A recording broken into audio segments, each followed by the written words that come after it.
जज़ाकल्लाह, ओके। जज़ाकल्लाह। ये बड़ा ज़रूरी सर था। एक मुफ्ती सर से एक क्वेश्चन था मेरा थोड़ा-सा, जी, मतलब कि एक थोड़ा अलार्मिंग लग रहा है आजकल मुझे। मतलब कि सर जी, मैं तो चलिए इस्लाम मैंने कबूल कर लिया है, लेकिन मैं जी, सर अपने पेरेंट्स के लिए बड़ा कंसर्न हो गया हूँ कि जी, उनको किस तरीके से इस बात को मतलब कि समझाया जाए, किस तरीके उनको कन्विंस किया जाए चीज़ों को लेके। क्योंकि अब पेरेंट्स हैं सर, ये चीज़ें मतलब कि एक अलार्मिंग ये हो जाता है कहीं उन्होंने इस्लाम वो नहीं आए और इस तरह अगर उनकी डेथ वगैरह हो गई तो ज़ाहिर-सी बात है कि मतलब कि जहन्नुम में जाने के चांसेस उनके काफ़ी हाई हैं। तो अब मैंने कि थोड़ा-सा ये चीज़ें कंसर्न हो गया हूँ मैं थोड़ा इस चीज़ों को लेके। देखें, गाइड सबसे कर बड़ी सकते बात हैं? ये है कि आप की जो जर्नी है, वो खुद आपके लिए एक ऐसी रहनुमा मिसाल है कि हम आपको जो भी सजेशन देंगे, उससे बेहतर ये होगा कि आप खुद उस जर्नी को सामने रखें कि आपका अपना एक्सपीरियंस कैसा रहा। वो क्या चीज़ रही कि जिस चीज़ ने आपको इस्लाम की तरफ माइल किया? क्या आपने देखा, क्या आपने सुना, क्या आपने सोचा, क्या आपने पढ़ा वगैरह-वगैरह। तो ये आपको पहले से मालूम है। अब रही ये बात कि ये डिपेंड करता है कि आपके घर का माहौल कैसा है। घर का माहौल अगर थोड़ा ओपन है कि नहीं यानी मुखालिफ जा सकता है, तो फिर आप आहिस्ता-आहिस्ता सबसे पहले तो किरदार को अपने पेरेंट्स के तईं जितना भी पहले से बेहतर था, उससे ज़्यादा बेहतर बनाएँ। आपका जो रवैया आपके पेरेंट्स से मुताल्लिक होना चाहिए, वो इस्लामिकली यानी जो हाईएस्ट लेवल है, उस पर आप रखें अपने आप को। दूसरी तब्दीली आपके अंदर ये आनी चाहिए कि अब आप दीन का जो बुनियादी इल्म है, वो सीखने के बाद जो दावत का अंदाज़ है, उस तरीके को अपनाएँ और वालिदैन के सामने इस चीज़ का न सिर्फ़ ये कि ऐलान करें, बल्कि उनको समझाने की कोशिश करें कि आपकी जर्नी कैसी रही और क्यों ये जर्नी उनके लिए और आपके लिए बहुत इम्पोर्टेंट है। तो जब तक के आप एक्शन नहीं लेंगे, तब तक के आप ये एक्सपेक्ट नहीं कर सकेंगे कि भई मेरे वालिदैन जो हैं, वो भी मेरे साथ मौजूद हों, अगली ज़िंदगी में। तो ये एक्शन लेना बहुत ज़रूरी है। उसके लिए जो सही वक़्त होगा वो बेहतर आप ही जानते हैं। तो सबसे पहली बात तो ये है कि आप अपने आप को आपका जो रवैया वालिदैन के तई है, वो उसमें 100% इम्प्रूवमेंट होना चाहिए। पहली बुनियादी चीज़ यहाँ से है। इसके सर अलावा अब दुआ की कसरत ज़रूर जी, रखें। अल्लाह रब्बुल आलमीन से उनकी हिदायत के लिए दुआ माँगे। इंशाअल्लाह अल्लाह ने चाहा तो ज़रूर घर होगा। का बिल्कुल। माहौल की जहाँ तक आपने बात कही है सर, वो थोड़ा-सा एक्सट्रीम किस्म का है। थोड़ा-सा हुँ। हिंदुइज़्म जो रनिंग गवर्नमेंट है उधर तरफ थोड़ा ज़्यादा टिल्टेड हैं वो लोग। और रही वो बात ठीक है, मेरे देखें हिदायत देने वाला अल्लाह ताला है। वो बात ठीक है कि बहुत से नहीं, नहीं लोग अब सर अगर मैं बस आपके थोड़ा मैं ये कहता हूँ कि आप भी तो उसी घर से आए ना। आया सर, लेकिन अब देखिए अभी तो इतना फ़ेवरेबल माहौल नहीं है। अभी तो वो लोग मुझे अभी कुछ दिन पहले एक पंडित जी के पास ले गए थे, वो पूजा-वूजा करवा रहे हैं कि वापस ठीक हो जाए जैसे था। और वैसे ज़्यादा घर पे बा ठीक है, तो उनको पता है कि आप हिंदुइज़्म छोड़कर जी, मैंने इस्लाम में दाखिल हो चुके मम्मी को मैंने बता दिया था। हैं। अच्छा, मम्मी से मैंने बोल दिया था पहले से ही।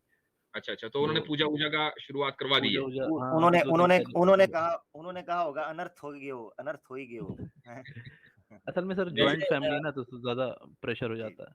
इस सिलसिले में मायूस होने की बिल्कुल भी ज़रूरत नहीं है। अगर आप सहाबा की भी ज़िंदगी को देखें तो बहुत से सहाबा आपको ऐसे मिलेंगे कि इस्लाम लाने से पहले तलवारें इस मुसलमानों के खिलाफ उन्होंने उठाई हैं। जी, जी, लेकिन जी। अल्लाह ने ऐसा दिल बदला कि वो इस्लाम में दाखिल हुए हैं। तो मायूसी की कोई बात नहीं। आप अपनी तरफ से कोशिश करते रहें। बस आप यही कर सकते हैं।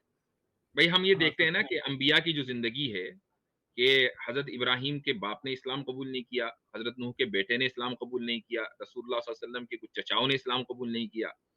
तो ये चीज़ तो है, लगी रहेगी। यानी हमारा काम जो है वो सिर्फ़ ये है कि हम दुआ करें उनके लिए और अपने रवैये को मुतासिर कुन करें इंशाअल्लाह इस्लाम की रोशनी में, ना सिर्फ़ ये कि बनावट करके, बल्कि इस्लाम की रोशनी में जेन्युइनली आप उनके साथ रवैया आपका बेहतर होना चाहिए। बाकी किसी की पूजा और ये जो हवन वगैरह हैं, ये कभी भी इंशाअल्लाह आपको नुकसान नहीं नहीं सर पहुँचाएँगे। वो हाँ, आपकी दुआ ज़रूर उनको फ़ायदा पहुँचाएगी इंशाअल्लाह।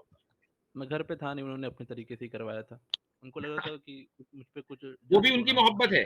वो उनकी मोहब्बत है, वो चूँकि उनके वर्ल्ड व्यू के एतबार से, उनके अकीदे के एतबार से आप काफ़िर हो गए।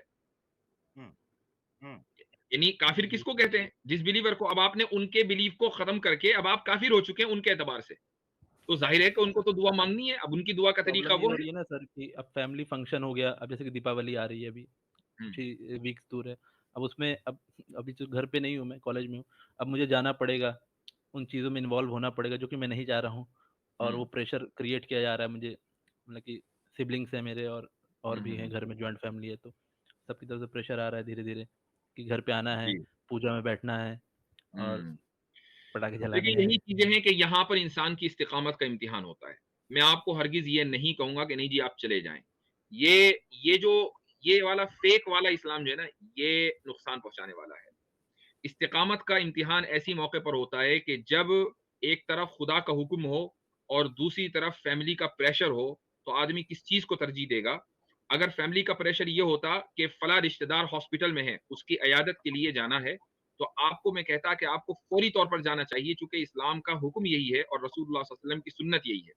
लेकिन आपको बुलाया जा रहा है शिर्क में शिरकत के लिए, पूजा में जी शिरकत सर, के लिए। यही प्रॉब्लम है सर। इसलिए बुलाया जा रहा है कि तो जहाँ हर्ट आपके भी नहीं करना चाह रहा हूँ और जी, काम भी आपके निकल ईमान जाए। का नहीं, मैं ये कह रहा हूँ कि आपके ईमान और आपकी इस्तिकामत का ये इम्तिहान है। मेरे एक और दोस्त हैं यानी उस पर व्हाट्सएप के ऊपर अक्सर मैसेज करते हैं। कहीं वो कोचिंग करते हैं इंडिया में और खुद से उन्होंने माशाल्लाह कलमा पढ़ा, इस्लाम में दाखिल हुए। किसी दिन इंशाल्लाह उनको लेकर आऊँगा मैं।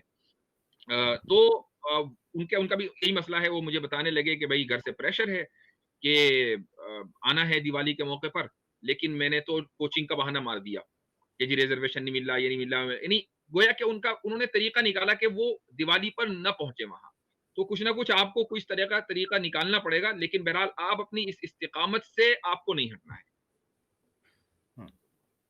जी सर। ठीक है इंशाअल्लाह। सर, आपके लिए बाकी दुआ तो अभी थोड़ा सा कश्मकश चल रही है। बाकी सर एक छोटी सी बात कहना चाहूँगा कैसर सर से और आमिर सर से जी कि जी सर कभी भी इंडिया आने का अगर मौका मिले आप लोगों को, तो हॉस्पिटैलिटी का सर बिल्कुल एक वो दीजिएगा मौका। जरूर जरूर। मैं इंशाल्लाह 70-80 बहुत साल का हो जाऊंगा तो इंशाल्लाह आऊंगा। ठीक है, नहीं नहीं अगर मोदी तब तक जी, ठीक है, ठीक है, चलो इंशाल्लाह सही है। जरूर। बहुत ठीक है शुक्रिया सर, अस्सलाम वालेकुम। आदित्य, थैंक यू सो सलाम। मच। आपकी मोहब्बत के लिए इंशाल्लाह जरूर लगाएंगे चक्कर, इंडिया तो अच्छा जी, इंडिया ना। TF